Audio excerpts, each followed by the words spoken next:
guys, what we have here is a Kawasaki Ninja. A little bit of this bike. Yep.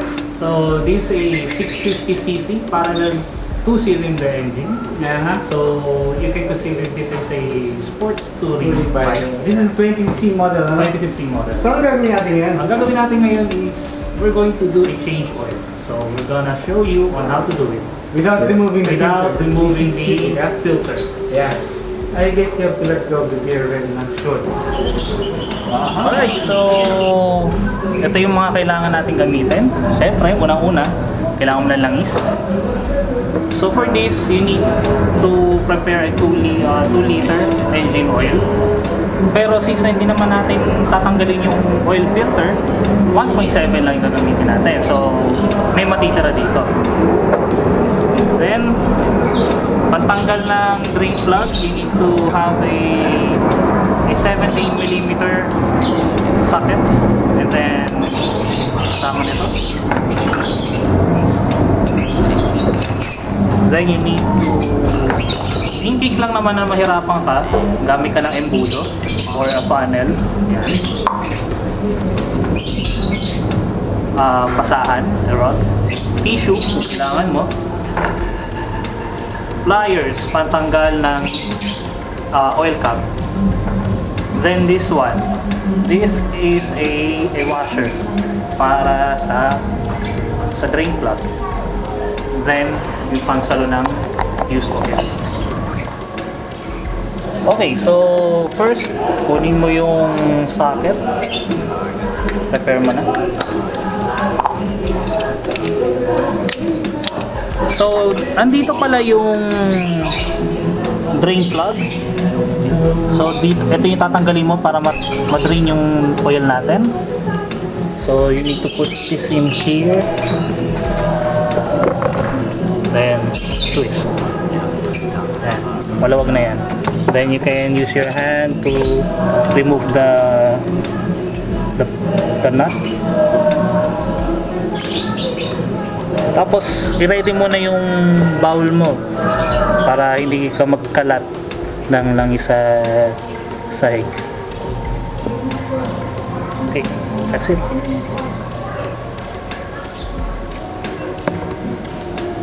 So, iwan natin yan habang nagde-drain. So, you can use your tissue para mapunasan ito. Tapos, you have to remove this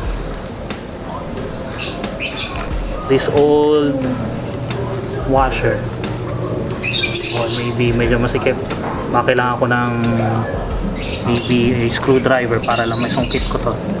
I'll do it later na lang.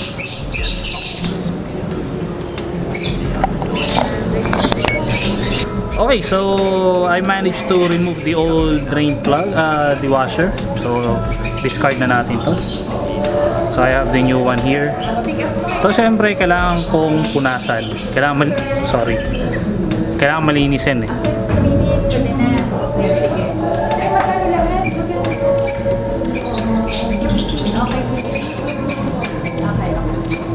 Okay, so malinis naman na siya. Papasok ko na tong bagong washer. Okay. So ngayon, as you can see, wala na tumutulong langis. So kailangan ko lang sa punasan.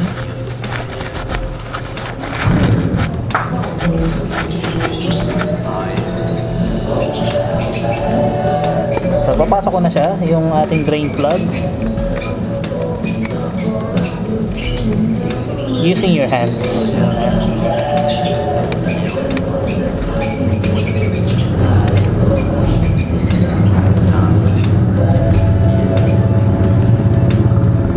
Hand tight muna, yan. So hindi na siya umiikot. Then using again your socket wrench.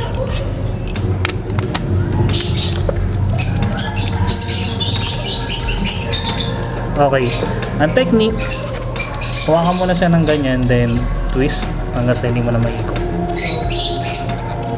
Enough na yan.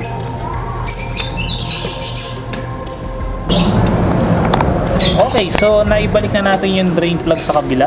So now we're going to fill the engine oil dito.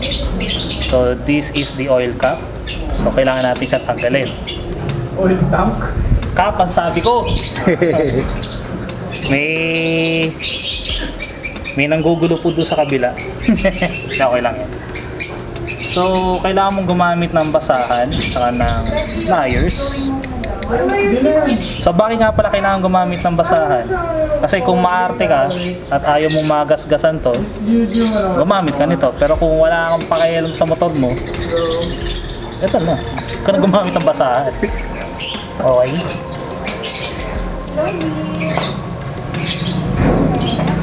So, dapat mo na yung basahan dyan. Then yung flies. This one, counterclockwise. So, nag-move na siya. Ayan. Pwede mo na kamayin.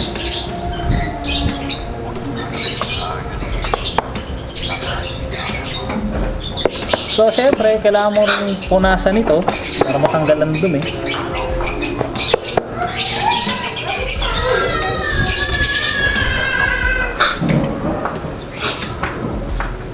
Okay. Malinis na siya. Lagyan lang natin dito. Tapos yung bunganga, punasan na rin natin. Pwede itong tissue.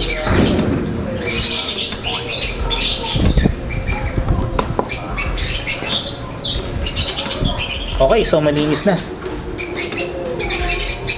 Pwede na natin isalin yung langis. Gamit ka ng imbudo para di ka magtapon.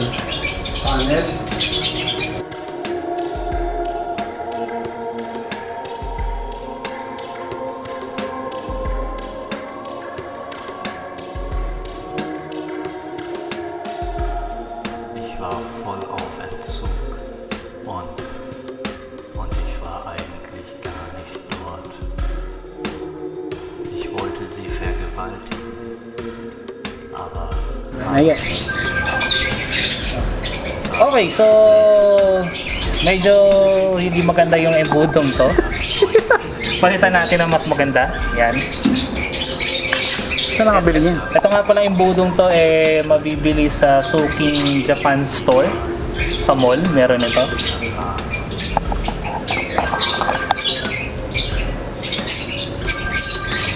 Salin na natin.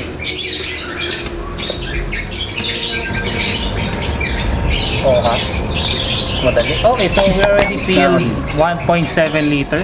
So nagtira tayo ng 3 guhit. Isang guhit is equivalent to 100 ml. So 1, 2, 300 ml. So yung 700 na isali na natin. Meron siya dito indicator na nasa gilid. So kailangan nasa bandang gitna lang siya. Okay. So good na tayo.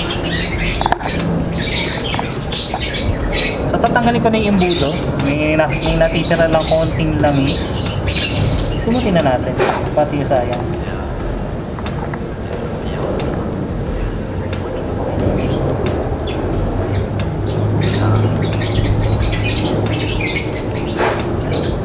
Balik na natin yung oil cap.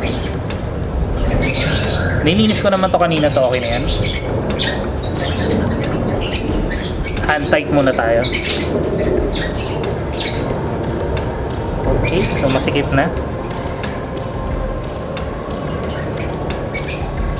So gamitan mo ulit ng basahan sa ibabaw bago itong flies. Tapos konting twist lang. That's enough. Pwede na. Okay, so we're good. Okay guys, we just finished changing the oil of the AR6F. Yes. So we can have beer now already. Okay, What's up for our next video, huh?